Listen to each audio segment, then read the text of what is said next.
The recently concluded UFC Fight Night that featured the much-awaited Belal Muhammad-Vicente Luque fight on the main card had plenty of other interesting fights too. Crowd favorite Chris Barnett took on Martin Buday, while Caio Borralho faced Gaji Omargadzhiev, both fights ending controversially. As expected, there has been a lot of outrage from fans, analysts, fighters, trainers, etc. regarding the cheating scandal in the two fights. Buday versus Barnett controversy. Chris Barnett's story has been an inspirational one, and fans love someone they can relate to. He feels like a fan-turned-fighter who understands the vibe of the fight and then manages to pull a decent crowd in his support. He was taking on Martin Buday, who made his promotional debut at UFC Vegas 51. Fans wanted to see more of Beast Boy after his wheel kick ended Volante's challenge in the last fight, and the post-fight celebration was one to witness live. Unfortunately, the fight versus Buday didn't go Barnett's way, but for all the wrong reasons. Barnett started slowly, failing to defend the multiple blows from Buday, who kept grinding on Barnett. While Barnett managed to escape and landed a kick on the break, he was still behind in the first round. Hoping for a better start in the second, Buday's size helped him to keep Barnett at bay and landed multiple good knees to the gut. But it wasn't until the third round that controversy struck. Initially, he wasn't expected to come out for the third with potentially a broken rib, but he came out anyway. Surprisingly, Barnett was looking much better in the third, but Buday elbowed the back of his head and the fight was paused. It was definitely illegal, and the doctor was immediately summoned, taking the fight to the scorecard,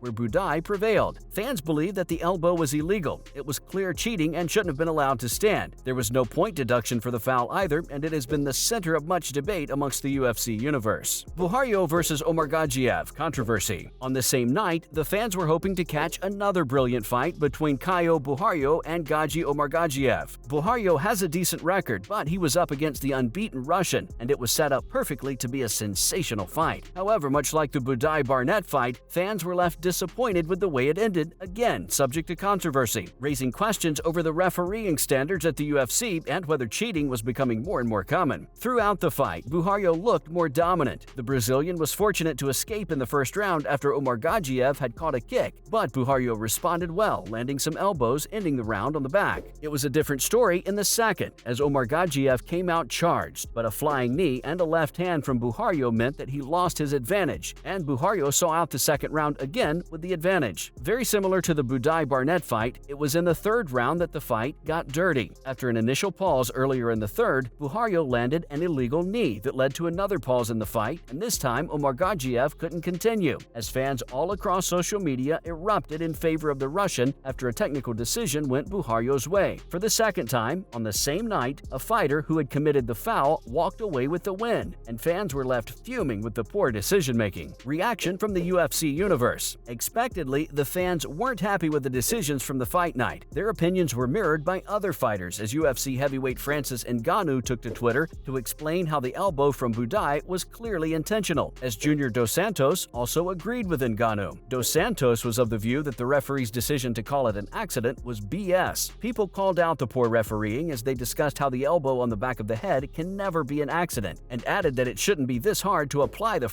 rules. It was the same for the Borralho-Omargadzhiev fight, as MMA journalist Shaheen Al-Sati also contributed to the discourse with his expert opinion, saying that the strike was definitely intentional. There were some strong opinions thrown about as fighters asked the UFC if they could cheat their way to the results, considering the officials don't know the rules. John Wood also believed that the illegal strikes should have been a disqualification, or at the very least, a result in no contest. Despite the outrage, Buday explained post-fight that he wasn't happy with the ending, and it was an accidental hit. He added that it was a hard elbow but definitely an accident, and ultimately happy with the win. Borralho, meanwhile, took a more brutal approach by calling out Omargadzhiev for not feeling the knee and acting after he saw that it was an illegal strike. He claims he had no intention and the Russian was cleared to fight but chose not to. Interesting. What do you guys make of the two decisions? Dean Barry's nightmare start. Dean Barry was making his UFC debut in Las Vegas on Saturday night. The Dubliner was considered to be the firm favorite against American Mike Jackson, who hadn't appeared in the octagon for almost 4 years. Barry started the fight well in the welterweight bout, despite being warned by the referee for his low blows before managing to knock Jackson down. Jackson, however, recovered and tried to grapple, but Barry grabbed him, making contact with his eyes. There was a pause, and Jackson was deemed unable to continue. Despite being on top for most of the fight, Barry was disqualified for the contact as Jackson was awarded a win. It's definitely the right decision, as eye pokes can be so dangerous, and good to see that the rules were finally applied by the UFC, at least in this fight. The eye poke choke probably wasn't on purpose, but still a foul and the right decision in our opinion. Jessica Andrade's history-making submission. Fans in the UFC Vegas 52 were treated to an absolute thriller between Jessica Andrade and Amanda Lemos. Andrade has been a superb addition to the UFC universe, and she's managed to win fights with slams, different sorts of submissions, and one-punch knockouts. On Saturday, though, she achieved something that no one in the history of UFC has managed to pull off. Andrade ended Amanda Lemos' challenge by delivering a standing arm triangle submission in the first round of the main event. She became the first fighter to win a fight with that technique, and she was awarded for her brilliant performance as she pocketed an extra $50,000 thanks to the Performance of the Night bonus. She also has the most UFC wins by a female fighter now, tying Amanda Nunes with 14 each. It was a performance that Jessica Andrade will remember for a long time. Sergey Kondosko made a sensational return to the octagon at the UFC Vegas 52 as he took on Dwight Grant in the welterweight division. As the opening bell went off, the fight took off too, as the fighters treated the audience to an extremely aggressive encounter. Grant was explosive, trying his best to throw Kondosko off, but Kondosko delivered the first knockdown of the night. It was a decent response from Grant as he managed his own knockdown and ended the first round on top with his offense. The second round was more of the same, as the fight was also given the Fight of the Night award upon its conclusion. However, Kondosko had enough of Grant and managed to land the perfect left hook while Grant was moving to his right. Grant fell, and the Russian jumped on him, finishing him off with a flurry of power punches. It was a superb return for Kondosko, and if he remains healthy, he could be a great asset to the UFC. Third knee bar submission win for Claudio Puelles. Claudio Puelles has managed to make a reputation for his knee bar, as he can use it to his will whenever it's required. Even though he claimed he doesn't practice it every day at the gym, it turns out he doesn't need a lot of practice. Against Clay Guida, he had started well and managed the first takedown in the first exchange. Puelles managed to pull out the knee bar as Guida cleared his arm from the shoulder lock submission. Puelles wasted no time in grabbing his leg, and with the knee hyperextended, he kept pulling it backward.